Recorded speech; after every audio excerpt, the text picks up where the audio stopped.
The road stretches long behind you, a trail of dust and memory winding from taverns filled with cheap ale and flickering candlelight to nights beneath the open sky, where the crackling of the fire was your only comfort against the vast silence of the wilds.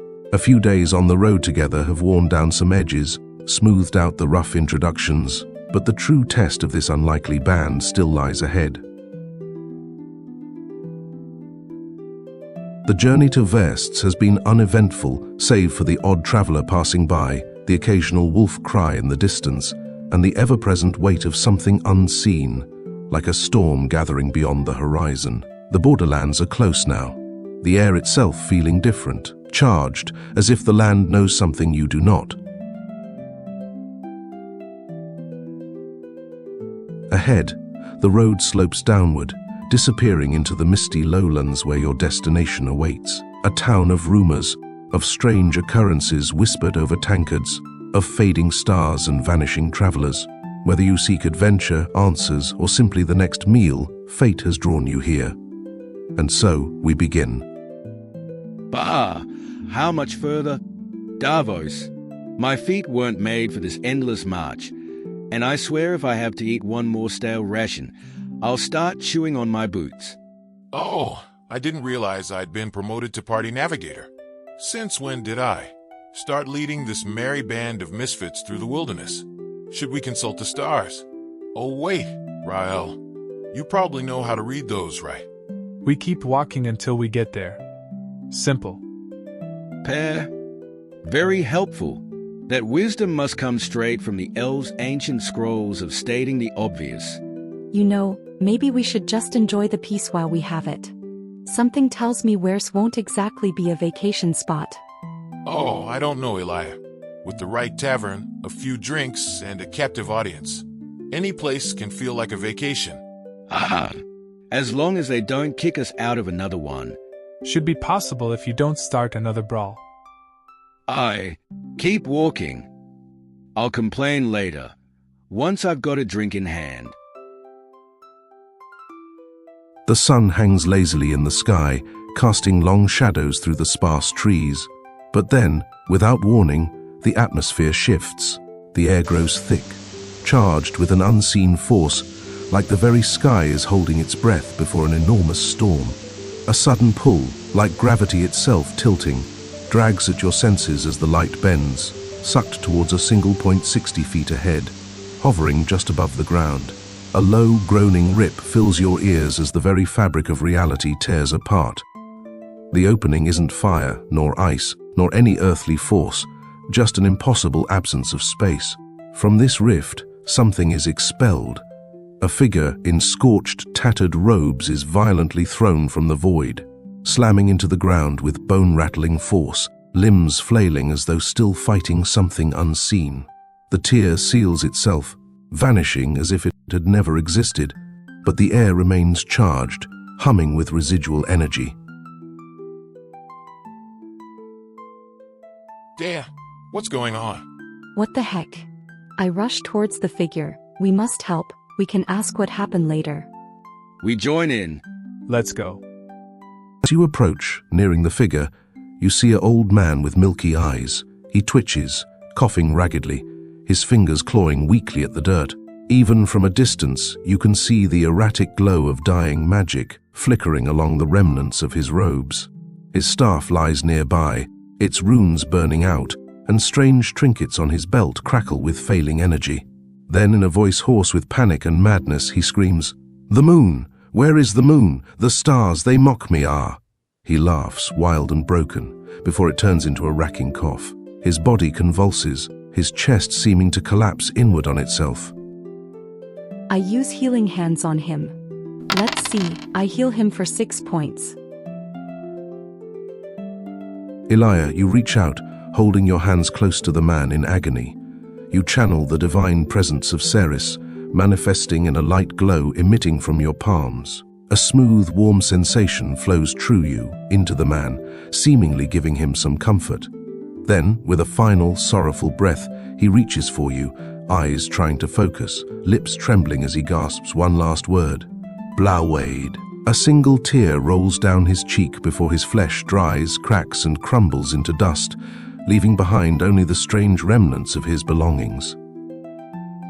I kneel for a while longer. Ceres, grant me strength. Strength not just to strike down wickedness, but to lift up those who have fallen. Strength to walk forward even when the road is dark. Strength to carry the weight of those who could not carry themselves. I gently place a hand over the stranger's broken chest, my fingers brushing against the tattered fabric of his robes and the brittle bones beneath. You were someone once. A seeker, a dreamer, perhaps a fool who chased wisdom too far. And now, the world will not remember you, but I will. I cannot offer you a glorious burial, but I will honor you. May you find peace in the lands beyond, where time is kind and the burdens of this world fade like morning mist. I exhale softly, then rise, dusting off my knees, expression unreadable. I am speechless. What is going on here? Where did he come from? What happened to him? I only got more questions for you, friend. If this is a taste of what lies ahead, I am not sure if we should go on. Maybe we should look what laid behind first. Let's see if he carries anything that might enlighten us. I shoot Ra'el an intense look. I don't want to rob the dead, I just want to uncover possible traces. I am sorry, Ra'el. You are right. We need to uncover what is going on. I understand. There is no bad blood between us. DM, I will search the remains. You respectfully approach the body, or what's left of it is a crumbling pile of bones and ash, as though centuries have passed in mere moments. His robes, once fine and adorned with arcane sigils, are now as rotted and brittle as parchment left too long in the sun. A few feet away, his shattered staff lies in the dirt, its wood splintered and blackened, as if it had absorbed the force of his sudden arrival. Strange arcane burn marks trace up its remains, fading with each passing second. The jewelry he once wore, rings, amulets, and a fine silver necklace, has melted into twisted, unrecognizable shapes, as if exposed to an intense, unnatural heat. Whatever their original craftsmanship, they are now warped relics of a final, violent end. Give me a perception check. I put my hand on Ra'el's shoulder, giving him my blessing in form of guidance. Adding a d4 to his check. It's a 3. I would also add in a bardic inspiration, but I feel it would be in poor taste, playing a song while digging through his bones. That's a 14 plus 1. Concentrated and calm, you begin to search the remains. You find a small pouch of spell components, surprisingly untouched by the decay, their latent energy still humming faintly, worth 330 GP. A separate coin pouch, containing 80 gold pieces, marked with insignias from multiple nations. A spell book, its cover scarred by magical backlash, but its contents seemingly intact. Arcane runes shift and glow faintly upon its pages. A single healing potion, the glass chipped but unbroken, its red liquid still swirling inside. And a letter, magically encrypted, its parchment smooth despite the decay around it. The ink glows faintly, but the words refuse to be read, perhaps awaiting the eyes of its intended recipient. This letter. Can anyone else read it? I ask while showing it around. No, the words seem to bend and move. Obviously, none of you is supposed to learn of its content.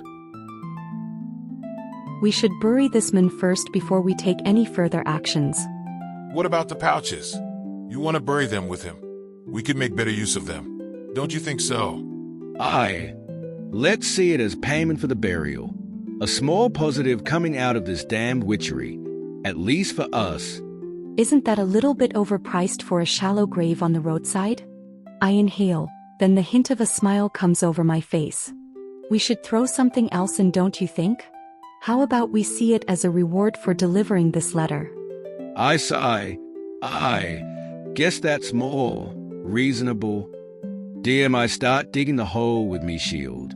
Gunthor digs a hole, while Davos and Ra'el pick up the pile of bones and place it inside. Together you close the hole, Elia speaking another prayer, while you all give up a moment of silence. despite being unceremonious, the burial seems to relieve the situation and brings peace to you, and hopefully to the deceased wizard. So, where should we get started? What were his last words? Blawade. Does it ring a bell with anybody? Everybody make a straight wisdom roll. A 4 for me. Guess it doesn't ring anything. That's her 11 for old Gunthor. Darn it. It's her 8. 16. Elia, something flashes up in your mind. You remember an old monk, one of your teachers. It was his home village. Despite him not telling you much else, he told you where it lay, about a day's journey from Verse. You take out your map and mark it. Guys, here it is. Doesn't seem like much of a detour. All right. Then I guess we have a new destination. DM, we will make us on the way. The voyage leads you through the quiet pulse of rural Duranth, rolling fields where the wheat stands like rows of golden soldiers, broken only by patches of dense forest where the trees seem to whisper old names you'll never learn. Here and there, the path narrows, swallowed by thick bushes and gnarled roots, nature trying to reclaim what was once hers. Villages grow scarce. The few settlements you pass are small clusters of homes, their chimneys puffing lazy curls of smoke into the sky. Farmers pause in their work to eye you as you pass, wary, curious, but not unfriendly. Life here is slow, predictable, the kind of place where faces don't change often. A traveling band of adventurers is a rare sight, and you can feel the weight of their stares as you move on. The nights are quiet, save for the symphony of crickets and the occasional rustle in the undergrowth. Another night under the stars as it seems. What will we eat? I can't eat another one of these rations. Hard bread and old cheese. Even rats eat better. It's just what we make of it. Surely we can find something better in the woods. Yeah, maybe Ra'el could take on this task and I will cook whatever he brings in. Sure, there's plenty to do besides complaining. The woods are full of life, no doubt I will find something for us to enjoy. Right, we are lucky to have a master of the wilderness with us. See Gunthor. Thanks to Ra'el and Elia, we will feast tonight. What do you mean besides complaining? I don't need the elf to have a king's feast. So you're gonna hunt yourself? Our legendary fighter from the inside of a mountain against the jungle-born Ra'el in a friendly hunting competition. I am all for it. Let's go pointy ear. And don't worry, you can have a bite of what I will bring in, so you don't have to chew on whichever roots you will bring in. Let the games begin. DM, how will we do this? Both of you perform a nature check. Whoever rolls higher brings in the better prey. That's a 22 total for me. I don't like that. It's a natural one.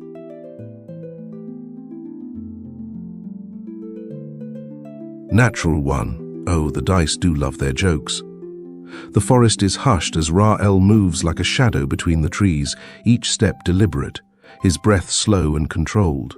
His keen eyes lock onto the deer grazing ahead, a magnificent stag with a powerful frame. The jungle had taught Ra'el patience, the art of waiting, and now, with the wind in his favor, he lowers himself into a crouch, hidden beneath the thick brush. With practiced precision, he raises his blowgun, a simple but deadly tool.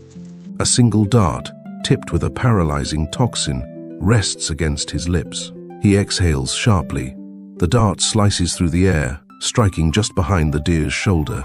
The animal tenses, its muscles locking, its powerful legs faltering. Stumbling forward, its breath coming in short, labored bursts. Ra'el emerges from the undergrowth, moving swiftly. He places a steady hand on the deer's flank, whispering a quiet word of thanks before ending its suffering with a clean cut. As he strides into camp, the sheer size of the deer slung over his shoulders is enough to turn your heads. Ra'el works with swift, experienced hands, making deep, clean cuts along the belly, peeling back the hide with practiced ease. Elia steps in to help, carefully slicing sections of tender meat as the scent of fresh venison fills the air. The makeshift cookfire is stoked higher. Davos tosses a chunk of fat into the pot, letting it sizzle and melt down before adding in wild onions and roots they'd gathered earlier. The meat is seared over open flames first, locking in its juices before being tossed into the pot, where it simmers in a broth of water, herbs, and a splash of whatever ale Gunthor hasn't already finished. But still no sign of the dwarf. Gunthor, your endeavor has proven to be much harder than you estimated. You trudge through the underbrush, heavy boots sinking into damp soil, eyes scanning for any sign of movement.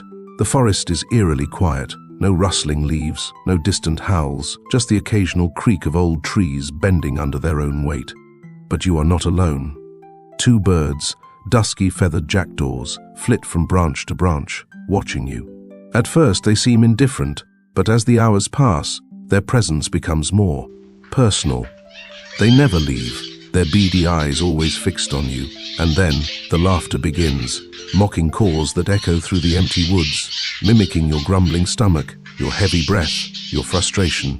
Your dwarven stubbornness keeps you going, but the endless taunting grates on your nerves. With each missed opportunity, each snapped twig that sends imagined prey darting away, your patience wears thinner. Until finally you snap. With a guttural curse, you heft your axe and hurl it with all your might at the feathered tormentors.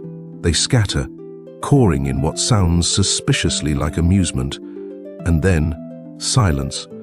You march forward to retrieve your weapon, cursing under your breath, pushing aside thick brush. There, tangled in the undergrowth, your axe is buried deep, right into a hair.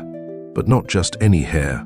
Its fur glows like spun gold, each strand catching the fading light in a way that makes it look more like a treasure hoard than a creature of flesh and blood. You can't believe it, your heart pounding in your chest as you lift it. It shimmers. No, it gleams, as though kissed by some divine force. By the time you make your way back to camp, you are certain of one thing. This is no ordinary animal. This hair, this gift, must be something mystical, something sacred. And when consumed, it will surely grant you power beyond reckoning. As the stew slowly thickens, the air grows dense with the intoxicating aroma of rich venison, sweetly caramelized onions, and the earthy whisper of thyme.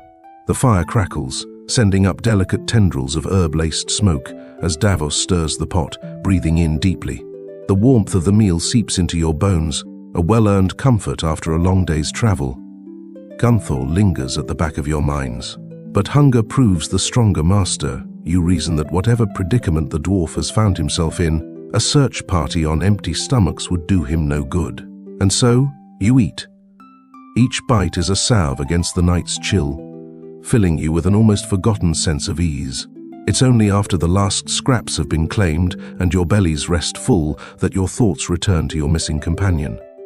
With a groggy reluctance, you push yourself up, readying to seek him out, only to be stopped by the sound of heavy boots crashing through the underbrush.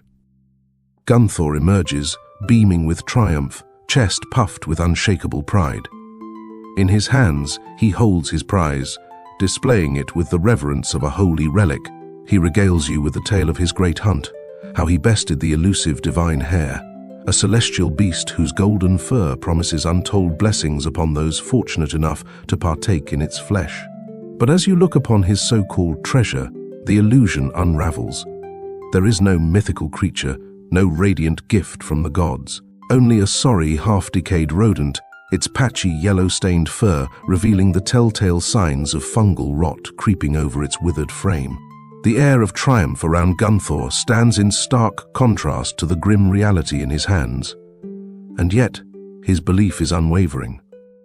My comrades, this here is a feast of legends. Once I eat this, you'll all see power, wisdom, strength beyond imagining. Famous last words. Within an hour, Gunthor is groaning, clutching his gut, his face a shade paler than usual. The group can already tell he won't be able to take a watch. Well, that was quite the monologue. I'll take the first watch. Only need a few hours to meditate anyway, one of the perks of being an elf. True, but you still need to rest. And given your hunting skills, we actually ate well tonight. Well, most of us did. I say while glancing at the groaning Gunthor. You deserve a rest, Rael. Wake me for the second watch. No sense in either of you pushing yourselves when we don't know what lies ahead. It's quiet. Elia, wrapped in her cloak, drifts into a deep, dreamless sleep. Rael, ever the disciplined warrior, slips into his trance, eyes half-lidded, mind wandering the unseen paths of meditation. Davos, with a smirk, plucks at his lute, playing a quiet tune, half lullaby, half mockery, accompanying the pitiful whimpers escaping Gunthor's lips. But then, a shift. A sudden, undeniable urgency grips the dwarven fighter's gut like an iron vice. A cold sweat beads on his brow. His stomach churns, and instinct takes over. Gunthor, make me a constitution check.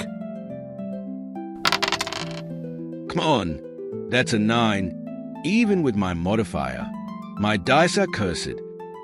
The unholy wrath of whatever you consumed has come for its due. An uncontrollable primal need surges through you. You barely have time to scramble to your feet before you're off, charging into the bushes like a man possessed. The night swallows Gunthor whole as he vanishes into the underbrush, leaving behind only the confused glances of his companions and the sound of Davos's lute strumming on.